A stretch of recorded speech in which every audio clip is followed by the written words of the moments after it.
Bonjour à toutes et à tous, bienvenue sur Grand Lille TV, nouvelle édition du journal de la rédaction en ce lundi 28 octobre. Ravi de vous retrouver, d'être en votre compagnie pour les 7 à 8 prochaines minutes. Voici le journal, d'abord voici la météo de ce lundi. Avant toute chose, un temps en froid ce matin, à peine 3 degrés de relevé au lever du jour par endroit. N'hésitez pas à vous couvrir aujourd'hui, le temps devrait être sec et dégagé néanmoins. Les passages nuageux s'enchaîneront, mais cela se fera sans pluie et avec de belles éclaircies en journée. Les températures, elles, seront plutôt fraîches, 11 degrés à Lille cet après-midi. Les prévisions météo complètes après ce journal. À la une de l'actualité dans le Grand Lille et en images pour évoquer de nouveau le mois d'octobre rose et la lutte contre le cancer du sein. Hier après-midi à Bousbecq, l'équipe féminine de football a joué son match de championnat en rose pour témoigner de la solidarité du club contre la maladie. Pour chaque personne présente au stade, 5 euros seront reversés à une association de lutte contre le cancer du sein. Au programme de l'après-midi autour du match, des stands pour parler de prévention et de dépistage, mais aussi de nombreuses animations au profit de la recherche. Et vous l'avez sûrement reconnu, pour donner le coup d'envoi du match, l'ancien footballeur français et nordiste Jean-Pierre Papin, présent hier à Bousbecq. Je vous propose d'ailleurs de l'écouter. Ses propos recueillis par Thierry Jouot de Fer. C'est Octobre Rose et c'est la prévention du cancer du sein.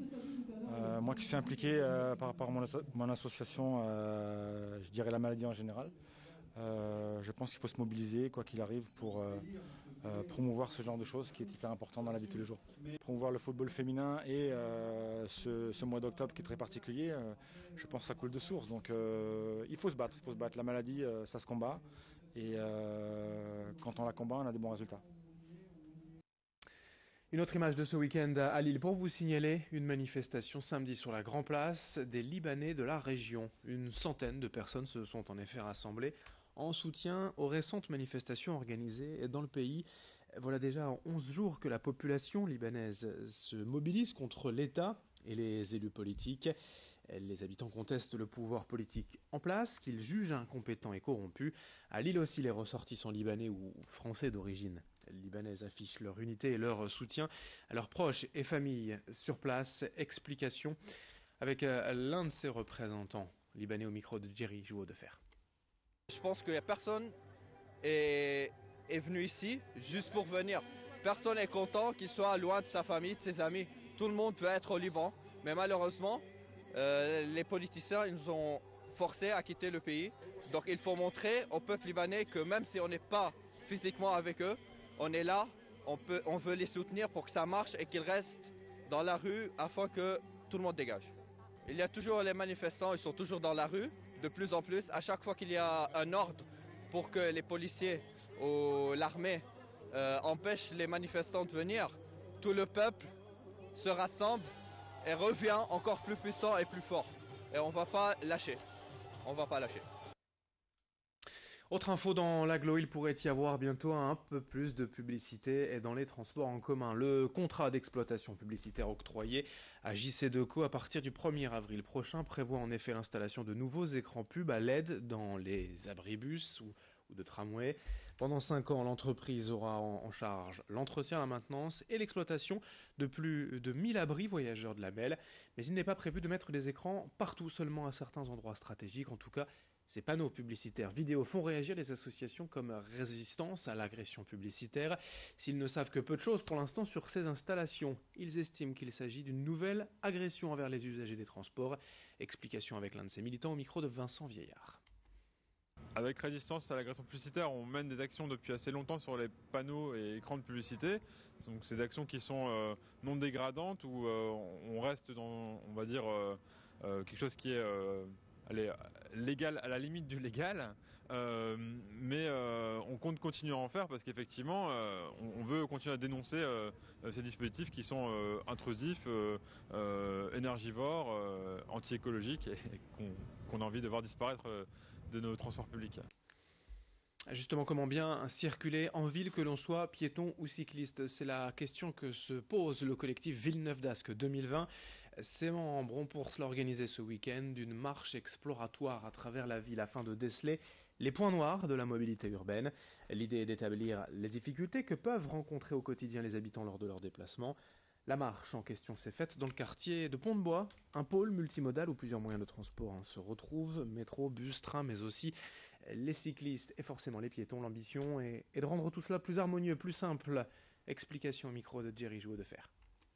L'un des enjeux à Villeneuve-d'Ascq dans un contexte d'urgence climatique, c'est par exemple la circulation des vélos.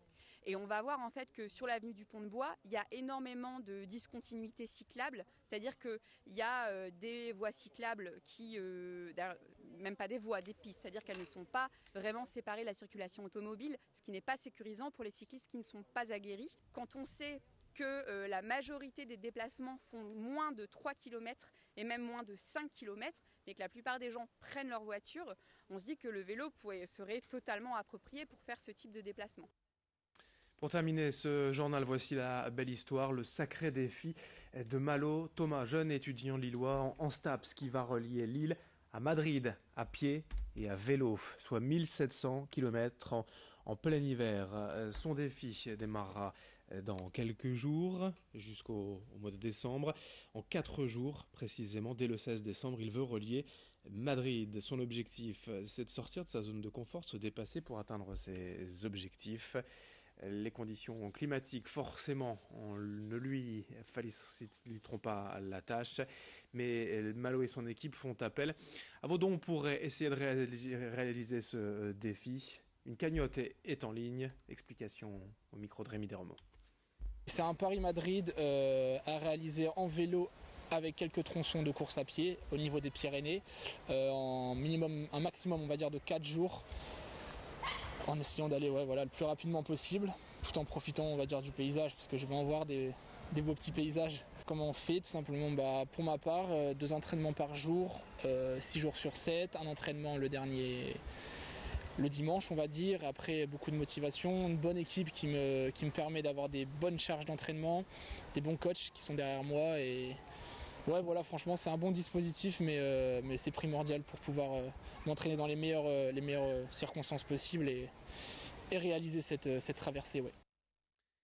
Puisque l'on parle de sport, les résultats du week-end, en tout cas certains, en rugby, c'est la 6e victoire en 6 matchs pour l'OMR en Fédéral 2 à Gennevilliers ce week-end, 43-14 pour les rugbyman marquois. Victoire in extremis en Coupe de France pour l'ESBVA, c'est du basket dans le derby face à Saint-Amand, 62-61. Les filles de Villeneuve-d'Ascq se qualifient en 8e de finale. Et puis quelques clubs de la métropole lilloise qualifiés pour le 7e tour de la Coupe de France, c'était ce week-end. L'USF Tourcoing, l'Iris Club de Croix, l'Olympique Marc-en-Barœul et Wascal qualifiés pour le prochain tour. On en reparle dans nos prochaines éditions. Voici tout de suite vos prévisions météo sur Grand Lille TV.